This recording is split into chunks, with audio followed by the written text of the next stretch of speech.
y'all so much for that introduction. I got to say before I start, when I first moved to Raleigh, I heard about Creative Mornings, and I've come to some, and I've watched plenty on YouTube.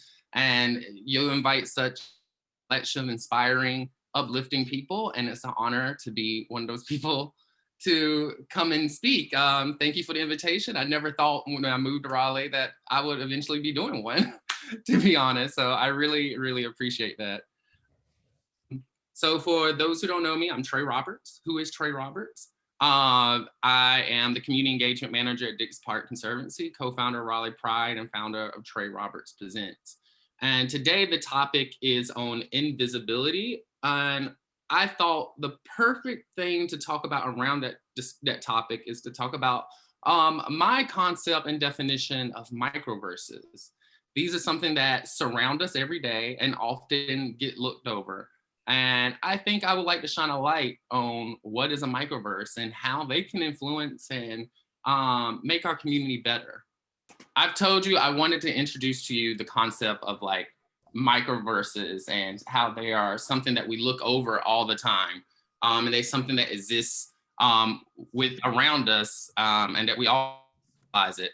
And before I introduce the idea and the concept of what a microverse is to me, I want you to think about space in general and how massive and how large it is, and how when we look out in the sky that those little stars are suns that exist in solar system, planets around them, and how we exist in the same massive fabric of time and space, but we don't know what in those other worlds and how they interact with each other.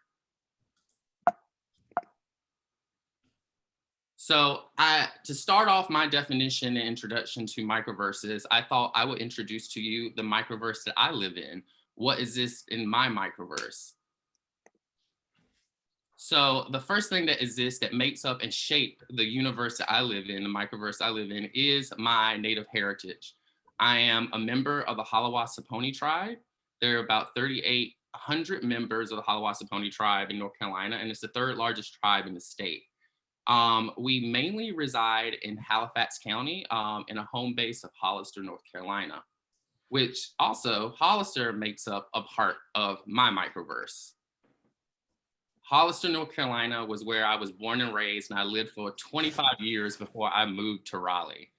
And it is, to give you a little backdrop of my hometown, Carolina is in Halifax County, which is an hour northeast from here from Raleigh, with a population of 50,000 people.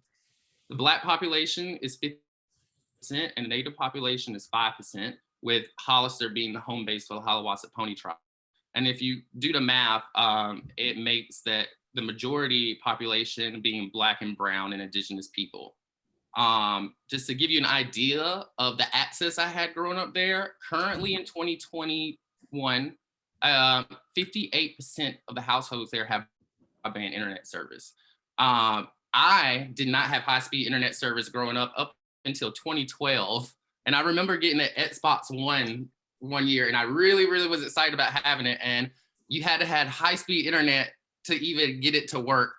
So I had to go to someone's house out of town to activate it so I could just play a video game. So it was just heartbreaking. And so the US poverty rate currently in the United States is about 10%. And in Halifax County, the poverty rate is 30%, with a median household income about $35,000. I wanted to introduce these stats so you can just really see the community that I grew up in, that helped form my microverse. But on top of all of that, I always found myself to be like a kid that liked to talk a lot, was very weird things that people did not find normal. And also I was just a queer kid trying themselves in a community that I didn't have a lot of representation in, being gay or LGBT, and didn't have a lot of access to things that would help me deal with discovering and self-discovery. And I think my microverse really, really started to shape and be defined as I grew older and kind of locked myself in my room. So my reaction was to protect myself and create my own world inside my room. And that's where I basically think started forming and shaping what my microverse was. It was me reading books and escaping the worlds I've never been to, going from MySpace and eventually evolving to Tumblr to basically discover worlds and things that I never thought I would ever experience. And um, basically researching the musicians that my parents introduced me to and love, like David Bowie, Prince, Madonna, those really bold personalities that basically redefine what people thought was normal and cool and what was masculine and feminine. And I just became obsessed with that. And even though I was kind of alone, I started to dream things that honestly I thought would never happen, was bigger than the world I lived in. And my microverse seemed kind of small to me. And I just thought a lot of things existed with outside of it that I wanted to experience. But I'm shaping a picture. I don't want it to sound all negative or it was very special. My time in Hollister, my time growing up there was rich in so many other ways, rich in culture. I was constantly surrounded by my Native heritage. We had spring and winter powwows every year. We had culture class. It was something that was always around. And because it was such a small community, we watched out for each other. And those who didn't have as much also had someone who would support them. They also had someone who would give them a hot meal. And there was always someone there to give them a warm bed, no matter what. Another thing that really I'm rich in many ways growing up is family. I have a large family. My great grandmother, I think, had about 11 kids. And then those kids had 11 kids. So, so the family is humongous. And then just the memories of growing up. We didn't have a lot. I didn't know that growing up because of the sacrifices my family made for me. And I have wonderful moments. We may not have taken big vacations somewhere, but I have wonderful moments in Hollister, North Carolina, that really, really are special to me. And it's always great when I go back home. So to really wrap up what is a microverse, it's just microverses are really things that shape our worldview. Versus is your universe, the way that you see the world. They are the experiences you had growing up. They are the things that scared you as a kid. They were the things that scare you now. They're the way you react to things. Those are your favorite movies, your favorite books. Those are your aunt's advice that you took in.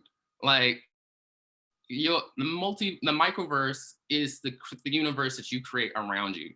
And they exist all around us all the time. And you may not even notice. We walk downtown all the time and we're going past someone else's microverse. And we even have friends who we exist within their universe, but we really are not a part of it unless we get really intimate and share.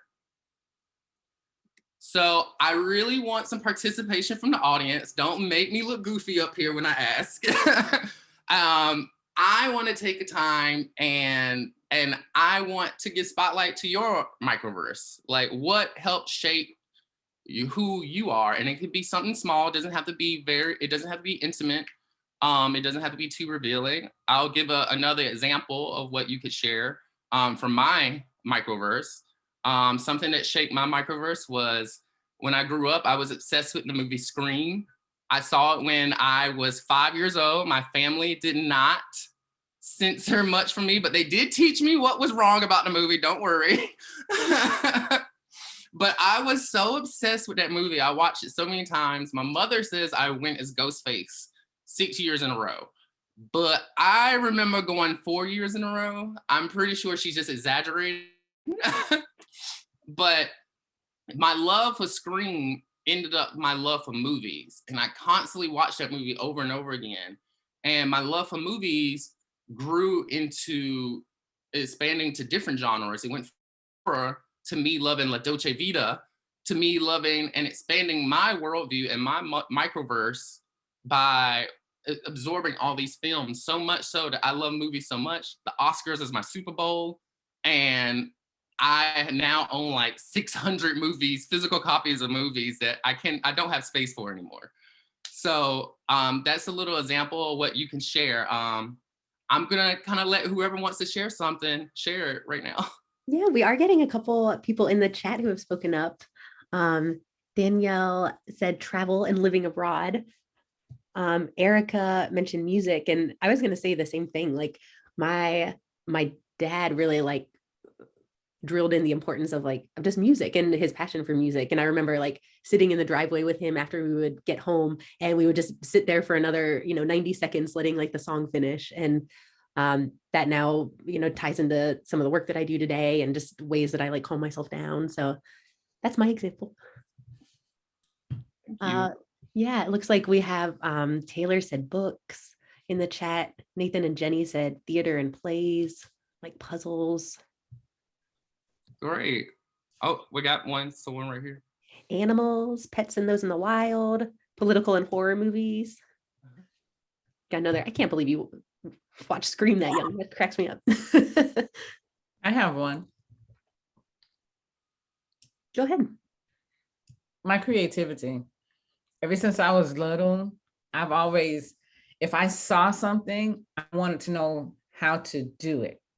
So I would do it. So if it was a pillow, I wanted to know how to make it. If it was lace, I wanted to know how to stick. Like I always wanted to know how to do something, to create something. So if I had a napkin, I would want to know what can I do with this napkin and make something out of it, right? And so that creativity is my microverse, because that's what I do now. Everything is about being creative and making something out of something else. Thank you so much. So the reason why I really asked you to share these is because one thing about our microverse is that sometimes that we don't go outside of it ourselves. Like we lock ourselves in our microverse. And when I moved to Raleigh, I realized this about myself. I realized I needed to hear and absorb a lot of other people's worldviews and perspectives and ideas. And when I moved to Raleigh, I realized growing up in a community that was Black and brown and Indigenous, I didn't have certain exposure to certain things. And also made me realize it wasn't up until this point when I moved to Raleigh and I started hearing everyone else's experiences of growing up and the reason why they react a certain way to something, or the reason why they have the ability to do something, is because I didn't realize until this point, because I was around people like me, that, oh, it was because I had lacked access to different things. I remember as a kid, I wanted to learn how to play the saxophone because Lisa Simpson played the saxophone. Because I really love the saxophone. And I still to this day love a sax solo in a song. And I remember my father going up to the music teacher who taught us the recorder in elementary school. And he was like, do you know anyone who does sax lessons? And he was like, not really, no. And around in my community, we didn't have access to that. And it wasn't until I moved to Raleigh that I realized the lack of resources we had. But outside of learning the lack of resources that I had growing up, I also learned that the lack of things that I did not understand. I found myself supportive of things, of people and ideas, but I didn't really know what it was like to walk in the shoes of people who were different than me until you got to know them and speak to them about the issues. And I didn't see a lot of opportunity to do that, to be honest.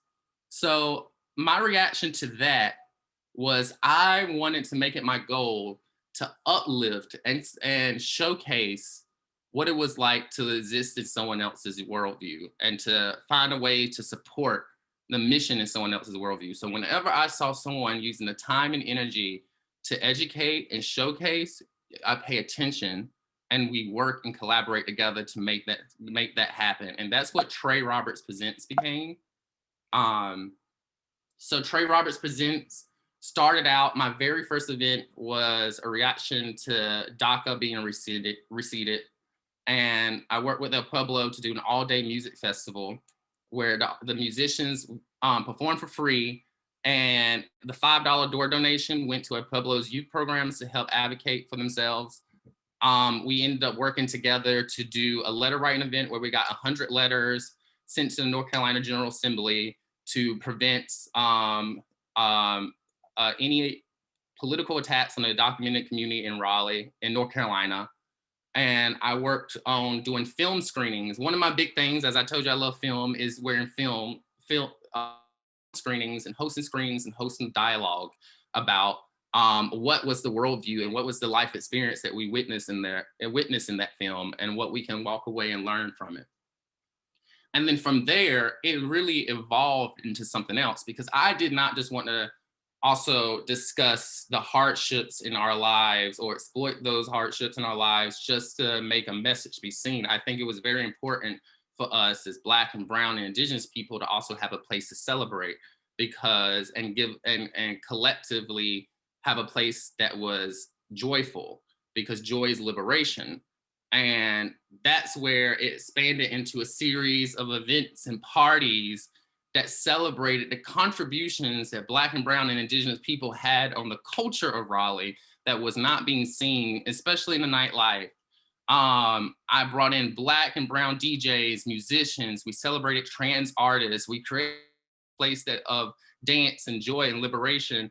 And I sometimes get people when they talk about, oh, like there's some people, you know, these high sedity people who like, oh, what are you very proud of? And I'll be like, oh, like the parties and Trey Roberts presents. And they'd be like, oh, party promoting? No, it was about a space of celebration that gave us a platform to be celebrated and to work together and uplift those voices. And it was very important to me because this is a whole microverse that honestly was not even existing and created in the space. And there were so many people attempting to do something like this. And I'm very proud to work with a lot of people in the community that do amazing things. And I didn't do it alone. I don't want to take any responsibility on it. I did it as a crew and a team. And I'm very thankful for what happened from that.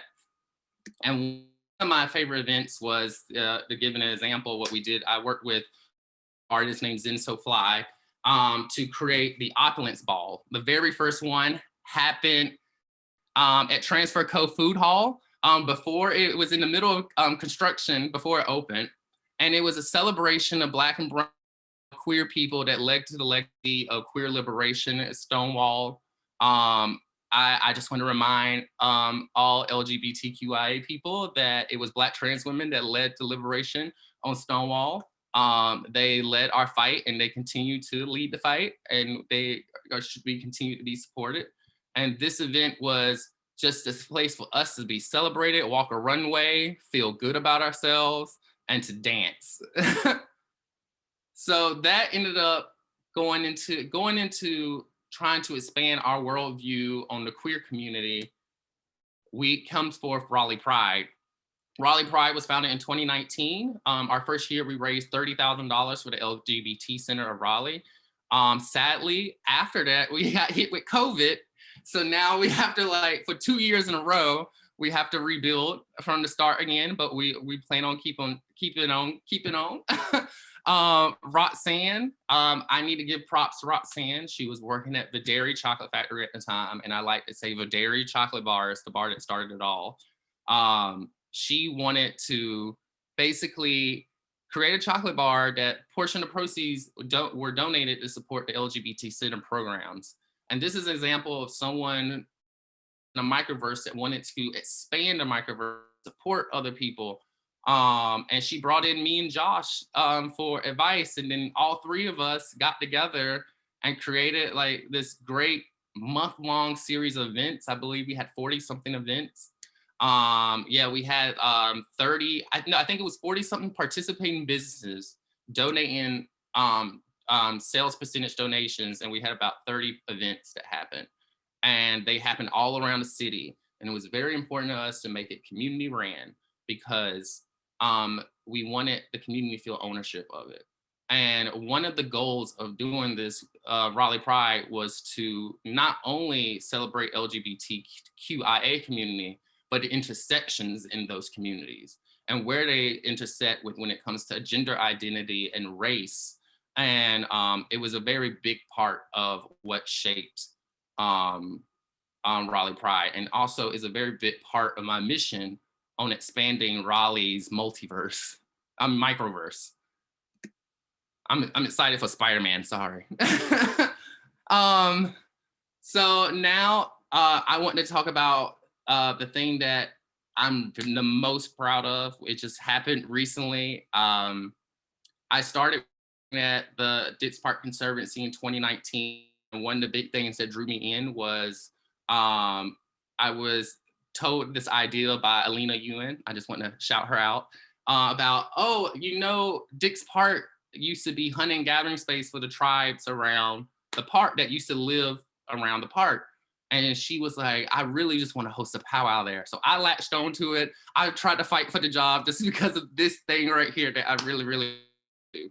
As someone who grew up in a community that was mainly Indigenous, and I grew around it all the time, my microverse, I often felt uncomfortable in existing in this space and fabric that is Raleigh, because I didn't find this, I didn't see myself anywhere. I didn't see it talked about other than in past tense.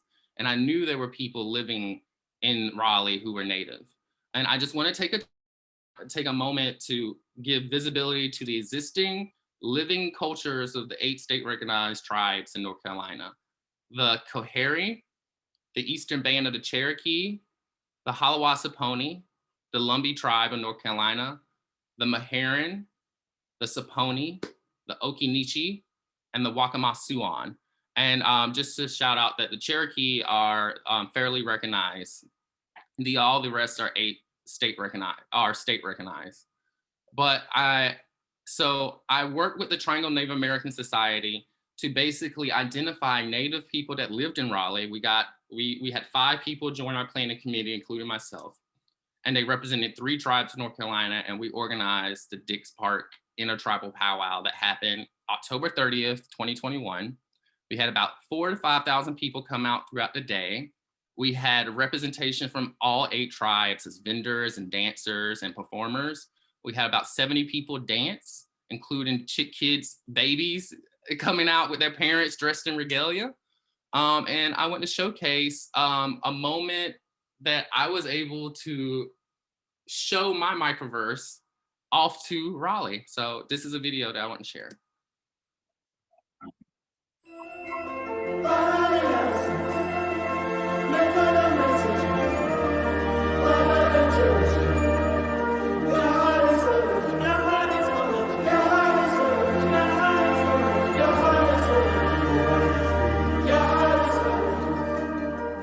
Hi, I'm Trey Roberts with the Dix Park Conservancy and also a member of the Hallawasaponi tribe. I'm here at the first Dix Park Intertribal Powwow, which is something that we had moved forward since last year after partnering with the Triangle Native American Society for the first land blessing and land acknowledgement, partnered with the city of Raleigh. This is something that's been a year in the making. We partnered with the Triangle Native American Society, identify Native community organizers who could help us plan this powwow. We have 5 people representing 3 tribes in North Carolina, and the goal was to honor the history of the land of Dix Park. In pre-colonial Raleigh, it was hunting and gathering space for the tribes that lived around it. And there's still more work to be done to unlock the history of our people around Wake County. And I hope that this event brings awareness to the issue, and also bring awareness that Native culture is a living culture and not talk about us in a past tense. And I hope it inspires non-Natives to be better allies, to include us at the table when it comes to art, to politics and culture in the future of North Carolina. And I hope it can be something that we can continue annually and bring more and more people in under this umbrella and celebrate us for all we provide and all we contribute to North Carolina. So I'm very excited to have it here at Dix Park.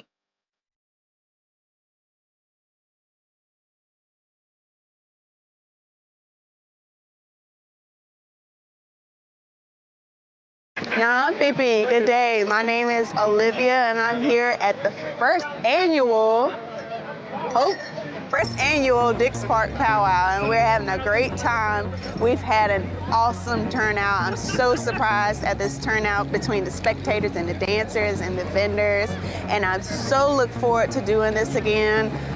So appreciate the City of Raleigh and Dix Park Conservancy for being able to allow us a place to gather together and to be able to celebrate who we are and share with not just the City of Raleigh, but all of North Carolina, who we are and what we're about. And I look forward to the rest of this day.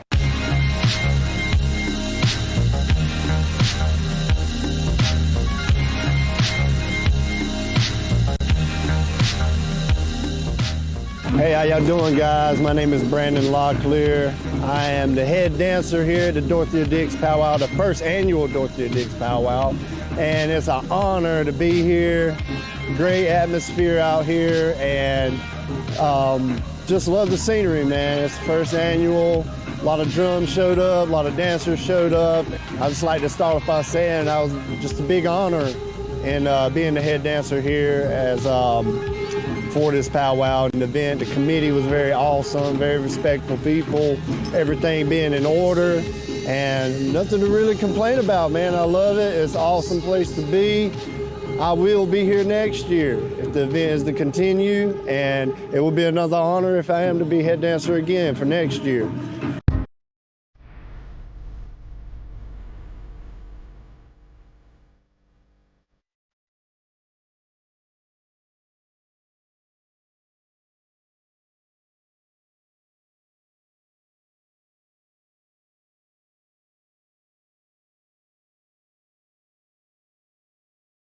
Hello, I'm Charlie Lowry, proudly representing the Lumbee and Tuscarora people from Robeson County, Pembroke, and Lumberton, North Carolina. What's up, everybody? My name is Alexis Rayana, proudly representing the Lumbee tribe of North Carolina. We're just happy to be here today, providing entertainment.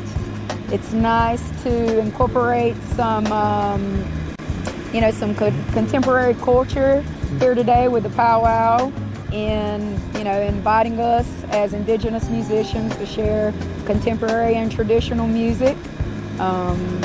It's a beautiful thing that Dix Conservancy and all of the sponsors have hosted the powwow here today on the grounds in a place that was traditionally used to heal people or help people that may have been stigmatized by society, and it's nice to see this form of medicine come on to the lands today. So happy to be here. Yeah, and to follow up with what Charlie said, considering our circumstances with the pandemic and everything, even us as a Native people, for us to gather in this group is a form of medicine, and it's therapeutic in every form possible. And just the number of spectators that have showed up today is mind-blowing and phenomenal. As an Indigenous woman, we spend a majority of our life educating, and we know that that foundation of education when it comes to Indigenous people isn't really there yet. So to see the number of spectators out here to learn and further their knowledge on Indigenous peoples here in North Carolina, it's heartwarming, to say the least. And that just lets you know that people are hungry for it, they're thirsty for it, and you should continue to do it year after year, and it's only going to get bigger and better. Word's going to spread, and folks are going to be coming here for this event.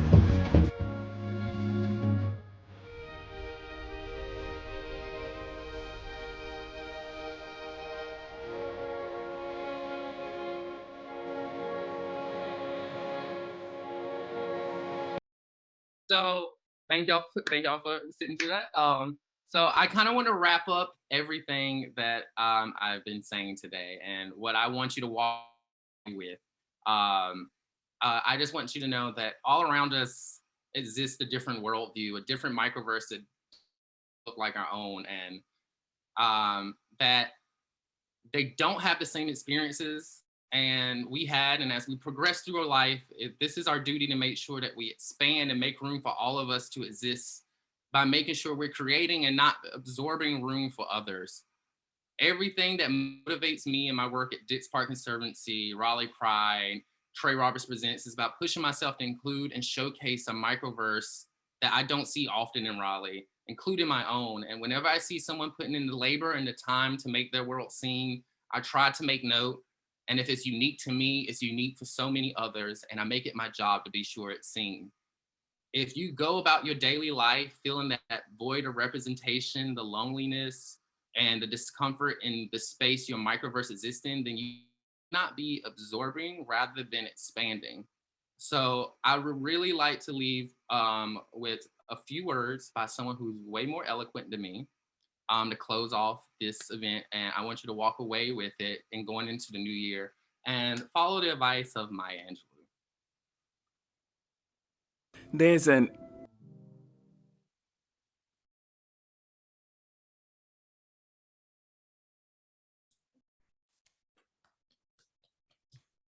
That is so beautiful, Trey. Yeah. Well, let me everyone please unmute and just help me give Trey just a huge round of applause. I'm like, awful clumped over here, Trey. It's wonderful. It's so beautiful. Everything you were sharing was just so like vibrant and colorful and like movement and just beautiful. So thank you so much for sharing. Thank y'all for having me today. And thank y'all for everyone that came out and saw me today. So I appreciate it. Of course, and you're not done yet, Trey. We have our Q&A now. I would like to open up the floor for questions for Trey. You can feel free to pop them in the chat or click the raise your hand button or just like wave your hand around wildly. I would love to start, Trey. I have a question. What is your vision for this powwow, the Dix Park powwow? You know, everyone was saying the annual one, but like what do you want it to become? So I can confirm it is coming back. But my goal is there is a larger powwow. It's called Gathering the Nations, and it's out west. It's one of the biggest powwows in the state, and not in the state, in the country. And people come from all over the country to dance in it. I envision, because it's nothing like this out in the East Coast, I envision and hope that it becomes something like that, where it's somewhere that tribes from all over the country can gather in this space. I mean, Dix Park has enough space, like a lot of space to fit us all in. And I would dream and imagine that as years go by, it can become multi-day or it becomes even bigger. So yeah. That's awesome. Thank you. Is there a date for next year's powwow, and how can we help you make your vision a reality? I think there is a date, but there is a date. So the word is, okay, there is a date, but I just haven't got everything confirmed for the date. I will say October again next year, but I don't think we're ready to say the date yet. I think a good way of supporting is to, honestly, throughout the work you do, find ways to include us. I think that was I think that's the big thing. Include Indigenous voices, include Indigenous people, and constantly keep us, we're still here. We're living in these communities, we're contributing, we're lawyers, we're doctors, we're teachers, we're accountants. So I think that's the best way you can support. Yeah, that's great. And I love that you keep saying it's a living culture. It's living, it's here, it's now. That's fantastic. Jed had a great question. Are there Indigenous North Carolina musicians that you would recommend? We saw Charlie in the video. But yeah, anyone else you recommend? Yeah, so another one is Alexis Rihanna. She was with Charlie in the video. Alexis Rihanna was on American Idol, is a great artist as well, and she's part of the Lumbee tribe. And there is Lakota John, who is another one that I know. And I actually think, I think he performed somewhere downtown recently. So nice. Yeah. Awesome. And Vanessa, it looks like she raised her hand with a question. I do. Trey, when you moved to Raleigh, how did you go about finding your tribe? Not your Indigenous tribe, your tribe, like your family, right? How did you go about finding that when you moved from Hollister to Raleigh? So I'm gonna admit, y'all, I'm a very shy person. And I said to myself, and I was like, okay, Trey, you're gonna have to go out and socialize. You're in a new city, you got to do something. And I try to step out my comfort zone so many times. And I actually kind of went out by myself. And I said, okay, Trey, challenge yourself and talk to somebody and be friendly with somebody. I don't know who it is and who it will be. And I will admit, I don't know, when I was in college here, Raleigh, I don't know if anybody here is the service industry, but the service industry here is a tight-knit community who support each other. And I just made connections and found people that who are like me through those connections. And also filtering out the good and the best, the good and the bad people.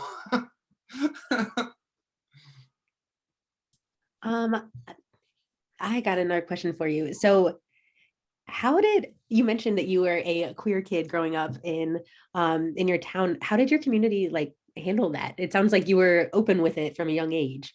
So I think a lot of misconceptions about, and this honestly, I used to work on the Elizabeth Warren campaign as well, and there's misconceptions about organizing rural communities and rural communities are, and I think a lot of people believe that we're out in the middle of nowhere, and they're like they have this vision of what a rural community is that may not be as accepting to certain ideas. But honestly, my county has some pretty progressive ideas, and they were pretty accepting about it. And it may not have been in the most progressive way. There may be still some stuff said or done, but it wasn't in a way that was negative, that was hurtful. That's fantastic. Anyone else have a question? You can feel free to raise your hand. I do have one more. With your Trey Roberts Presents, you said the focus is really around celebrating and uplifting, and that does not equate to like partying. Like, yes, it does, but it's not like you're just out there to like party and like get drunk. Like, it's about celebrating and uplifting. So how do you ensure that your events like do that? I think by making sure it feels, I think what Trey Roberts Presents is not just about me and the event itself. The people are coming to see what I created with other people. It was like a community effort, so they feel involved. So the DJ has involvement in it, and I've worked with several other people that feels like we are collectively creating a space that we don't find very often in Raleigh. And I think that's the way we go about it. And I think and it's not just me, there's some amazing people out in Durham doing amazing stuff. I want to shout out Trailer Trash. I want to shout out Jorge, and there's an artist named Misbehaving who's doing some amazing stuff. So yeah, I think it's because we are we feel like outliers, and because we got together and created this space that homey, it feels welcoming. Awesome. All right, Trey. Well, thank you so much. It has been so fascinating to hear your perspective and so positive and like uplifting. So thank you so much for sharing your story. Thank you. Thank y'all for having me. And I was super nervous, but it wasn't so bad, I thought.